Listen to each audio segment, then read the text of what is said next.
Salut à tous, c'est Linux, on se retrouve sur Rap & Foot dans une toute nouvelle vidéo qui va être consacrée à la Coupe du Monde des clubs. Vous savez, cette compétition va commencer dans même pas une semaine. Notre PSG est en lice dans cette compétition et pourquoi pas la gagner. Dans cette vidéo, on va détailler comment cette compétition va se dérouler, où en est le PSG, est-ce qu'on va la jouer à fond ou pas. On va voir ça dans cette vidéo. On va voir tout ça maintenant, let's go. 3, 2, 1, let's go! Donc voilà, sans plus tarder, on va récapituler toutes les équipes qui sont dans cette compétition. Vous le voyez, composé de 8 groupes. Les invitations pour cette compétition ont été envoyées au club pour récompenser l'exercice de 2022 à 2024.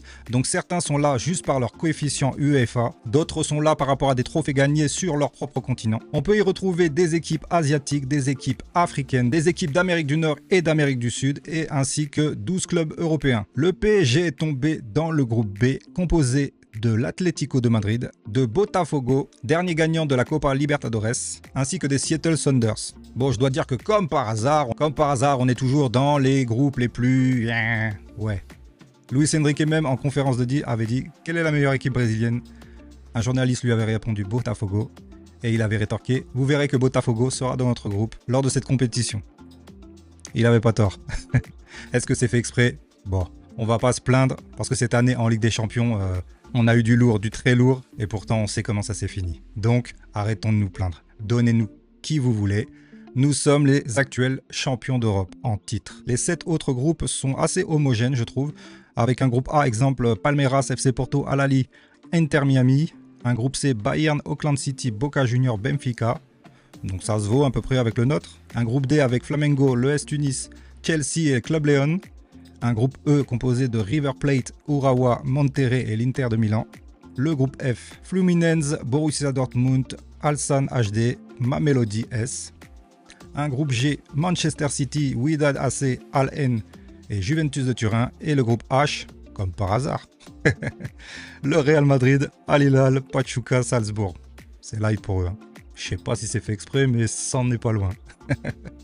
Donc voilà, le tirage au sort a été fait dans ces groupes-là. Composé de 8 groupes, cette compétition va se dérouler du 15 juin au 13 juillet qui sera la finale. Donc 8 groupes de 4 équipes, soit 32 équipes au total. Elle va se dérouler sur 12 stades différents aux États-Unis, bien entendu. Voilà, pour y voir plus clair, tout simplement, je vais vous mettre la liste des équipes avant tirage au sort. Elle était composée comme ça, de 4 pots. 4 chapeaux, tout simplement, comme en Ligue des Champions.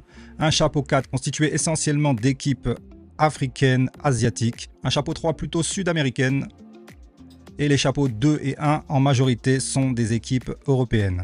Voilà, je vais vous mettre aussi ça pour que vous compreniez comment est répartie les équipes. Alors sur cette affiche, vous pouvez déjà distinguer la répartition des tableaux, ce qui veut dire qu'une équipe à gauche composée du groupe A, C, E ou G sera en finale contre une équipe du groupe B, D, F ou H, tout simplement. Une compétition qui me hype vraiment, je sais pas pour vous, une toute nouvelle compétition qui se déroulera désormais tous les 4 ans. Avec beaucoup de nouveautés, je vais vous en faire part tout de suite dans un article que j'ai vu. Je vais vous lire quelques lignes et vous allez comprendre les nouveautés, ce qui va changer et qui pourra peut-être améliorer le football moderne actuel. Voilà, on revient au direct et voilà, je vais vous lire tout ça. Alors, quelques nouveautés dans cette compétition, des innovations majeures apparemment, une expérience des supporters et une transparence et une fluidité des opérations. Voilà ce qu'on dit.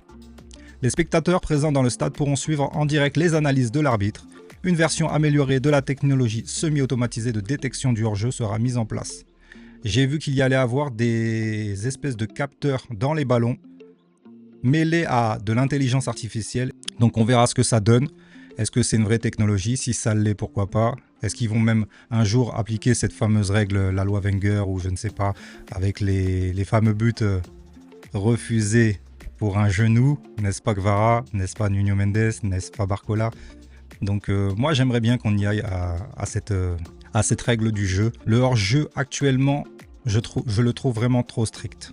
C'est-à-dire que 1 centimètre peut avoir une influence sur un parcours, sur un trophée, sur la suite d'une équipe, et ça je trouve ça très très dommage. On a pu le voir avec Kvaratskhelia, le but qu'il met contre Liverpool au parc, je suis désolé, se le faire annuler alors qu'il court même pas vers le but, il revient vers lui, il revient vers les siens. Et ça se joue à un talon. C'est dommageable. Le jour où ça va être dans notre sens, on va dire « Ah bah oui, il y a hors-jeu, juste ça, tu vois. » Mais non, je trouve ça pour l'image du foot, pour l'esprit tout simplement. J'ai vraiment du mal avec ce genre de but refusé pour un nez qui dépasse, pour un doigt, pour un genou. Faut arrêter ça, sincèrement. Donc pourquoi pas cette compétition qui puisse mettre de nouvelles règles. Je vous rappelle que le foot évolue, qu'il y a encore très peu de temps, on avait le droit qu'à 3 changements, rappelez-vous. Donc il faut y être favorable, tout simplement pour améliorer les conditions des athlètes, pour améliorer, comme ils disent, notre expérience visuelle en tant que spectateur, en tant que fan, et ça pourrait être pas mal. Donc voilà, cette compétition de club historique étant établir de nouveaux standards afin d'enrichir l'expérience footballistique sur et en dehors du terrain. Voilà ce qu'ils disent. Alors, on parle de caméras corporelles sur les arbitres. Ça peut être pas mal, je trouve. Le port de caméras corporelles par les arbitres de la compétition, approuvé par l'IFAB, produira des images qui seront retransmises en direct sur DAZN, le diffuseur mondial exclusif de la Coupe du Monde des clubs de la FIFA 2025. Ce test vise notamment à évaluer si ce nouvel angle de caméra qui présente l'action du point de vue de l'arbitre pourrait améliorer l'expérience des personnes qui suivent les matchs à la télévision et en ligne. Moi, j'y suis favorable, du moins pour expérimentation, du moins, parce qu'effectivement, ça nous donnerait un autre angle, directement un côté immersif. Au-delà de ce que ça peut apporter avec des micros qu'on entende vraiment, je pense déjà que ça pourrait canaliser pas mal de joueurs et je pense que ça peut être une bonne chose.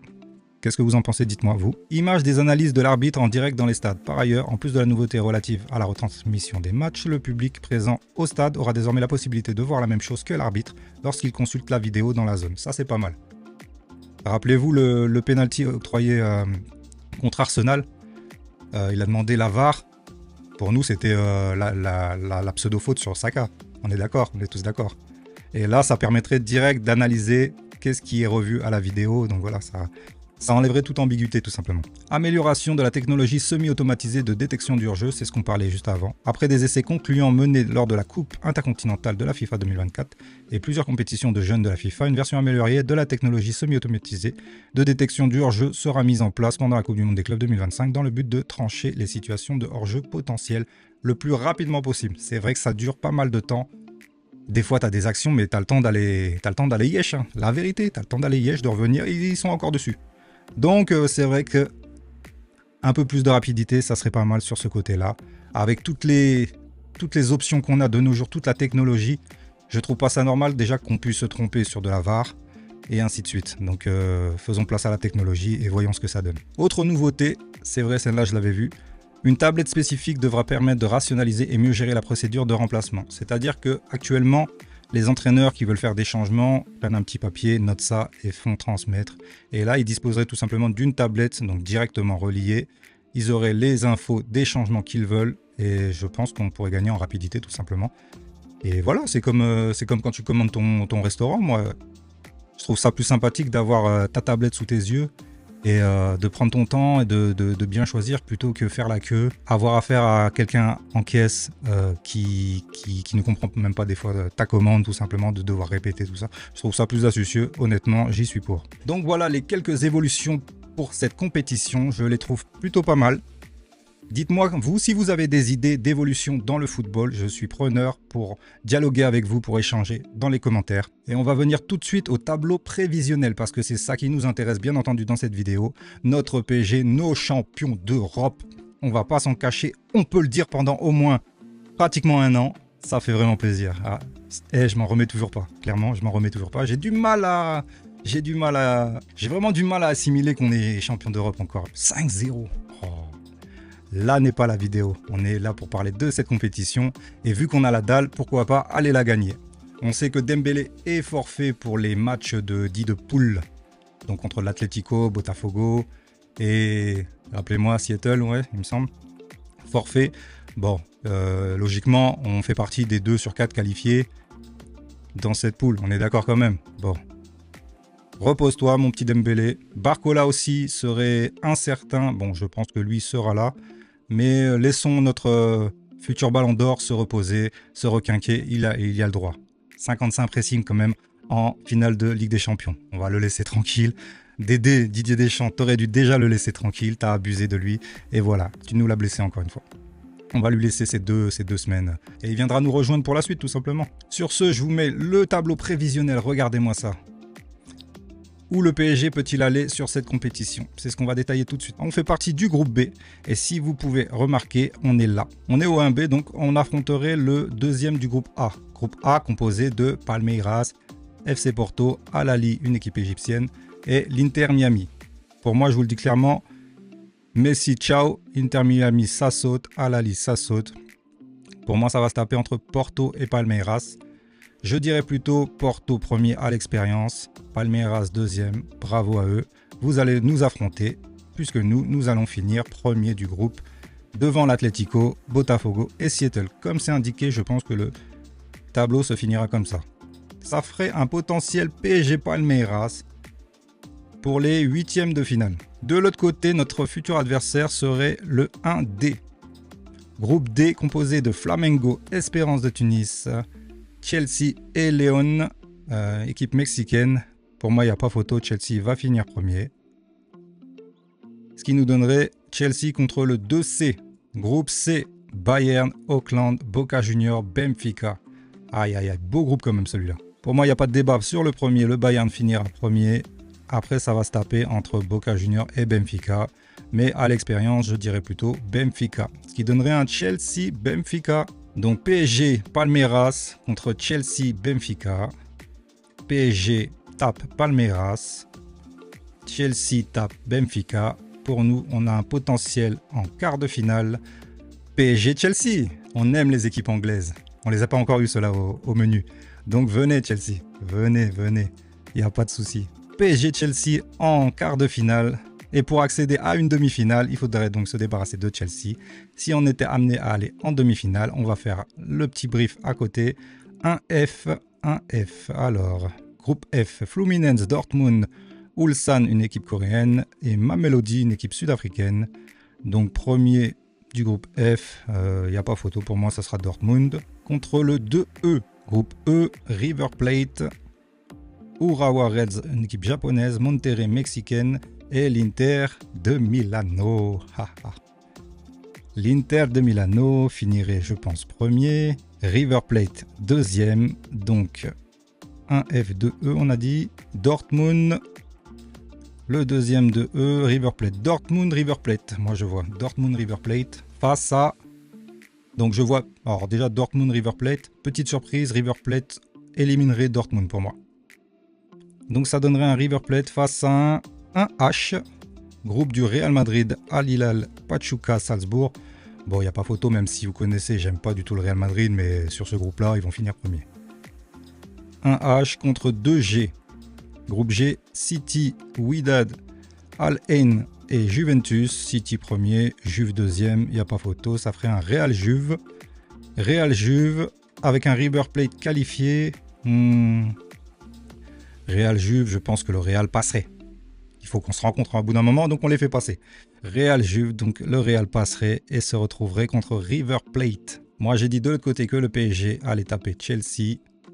Ça y est, c'est fait. On est en demi. On attend la victoire entre le Real et River Plate. Et j'espère que le Real fera le job, bien entendu, pour se retrouver contre nous.